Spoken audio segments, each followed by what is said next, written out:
Brandon Cummins, and I did my topic on the Italian campaign. My topic focuses on the blunders of the invasion of Sicily and the destruction of Monte Cassino. Sicily is an island located in the Mediterranean Sea and is part of southern Italy. The area is of 9,927 square miles, roughly about the size of Fresno and Tulare counties combined. Italy was a target for the Allies in World War II primarily because it was a part of the Axis. It was closest to North Africa. Churchill described the Italian peninsula as the soft underbelly of Europe and proposed an invasion of Italy as soon as possible. The swiftness of the Allies and their ability to move troops and material to Italy was a strategic plan for the Allies because it was tactically closer and would take less time to move troops from North Africa to England and invade France. My thesis focuses on the blunders of the campaign. The Allied forces underestimated the ability of the Germans to defend the eastern and most strategically important strait in southern Italy, and was misinformed of the abbey at Monte Cassino, which resulted in its destruction. The Strait of Messina was a strategic blunder by the Allied forces. They failed to blockade the entire island of Sicily and allowed 55,000 Germans to cross the strait back into Italy. As for Monte Cassino, the Allied forces were misinformed because the monastery atop Monte Cassino was being used as a German stronghold, which allowed Germans to defend the Gothic line from the Allies, delaying the Allies from reaching Rome. My two statements are going to be talking about Sicily and Monte Cassino. Sicily, as stated previously, was closest and the weakest Axis ally in Europe. It took some time to agree upon where to strike first by the Allies. By July 1943, the invasion was underway.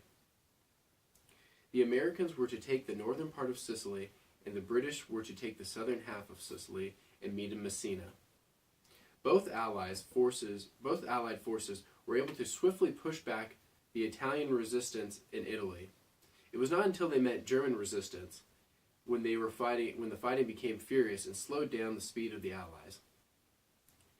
British gliders. Out of 134 British gliders, only 12 gliders landed within the designated zone.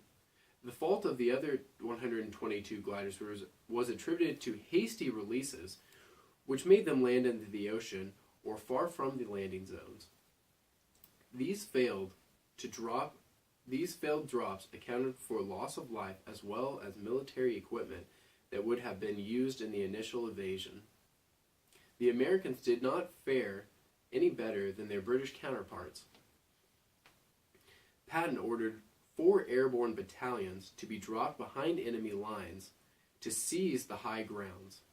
The airborne troops had landed with such a lack of precision that they ended up in the British zone. The initial amphibious invasion was halted by strong coastal winds.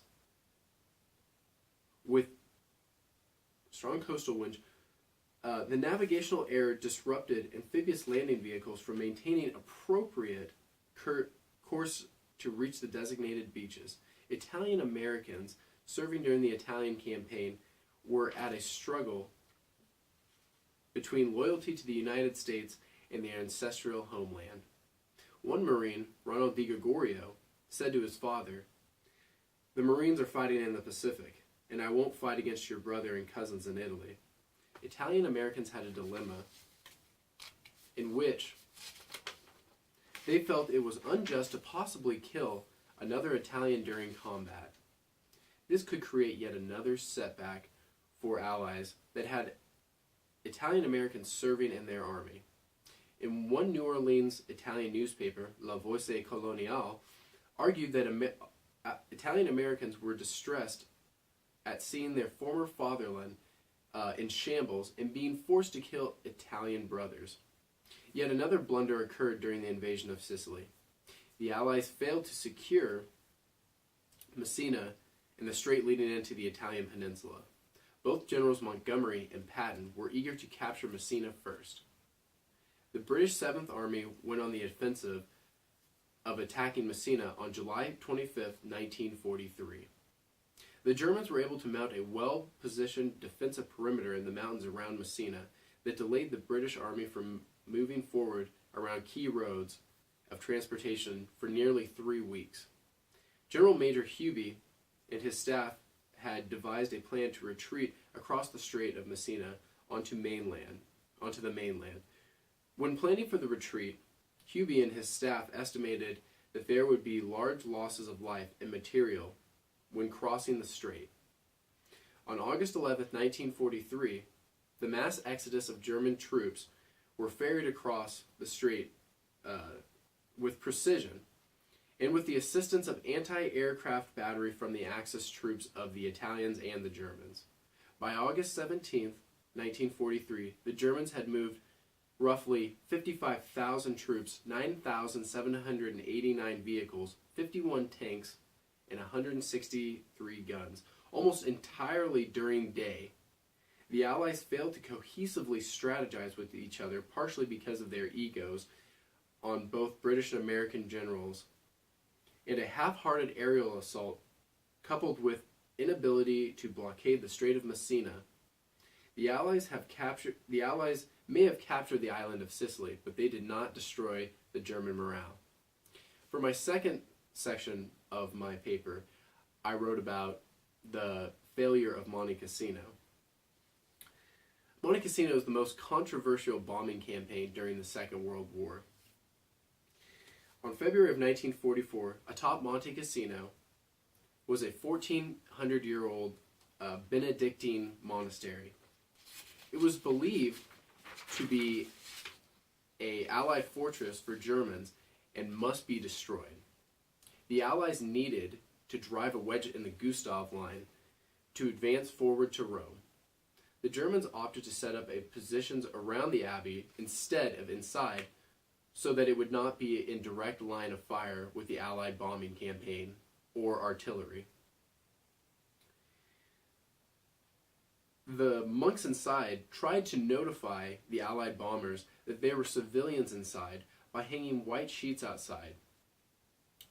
Abbot Demaria of the abbey said, "We laid white cloths in order to say to them, 'Do nothing to us.'" The Allied bombers encountered no anti-aircraft barrages against them.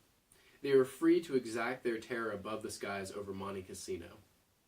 People from all over came to see the destructive power of the bombing campaign on Monte Cassino.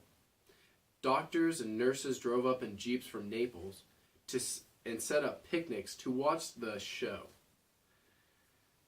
Soldiers from New Zealand sarcastically mocked the bombing and cheering, yelling touchdown after successful hits on the abbey. The Allies dropped 453.5 tons of bombs, of which 66.5 tons were incendiaries on the abbey over a time span of about 4 hours. One airman, Evans, recalled what his commanding officer told him of the bombing after the bombing. "Well, Evans, I guess you plastered the place." When the bombing had ceased, the abbey was unrecognizable. The statue of St. Benedict was decapitated, and a few refugees had been killed by the bombs. Hundreds were still in hiding from the Allied onslaught under the abbey's passage underground. It is estimated that 1,000 to 2,000 civilians took up refuge in the abbey. Most of the civilians survived, however. It was estimated that 230 perished. Allied forces lacked communication, failed to understand the new technologies such as gliders, airborne troops, and underestimated the German strategies when failing to blockade the Strait of Messina, and unnecessarily destroyed a sacred abbey that was a refuge for civilians. The inability of cohesively communicate with the Allied command cost the lives of thousands of Allied troops and a waste of resources. This is my paper, and I'm Brandon Cummins.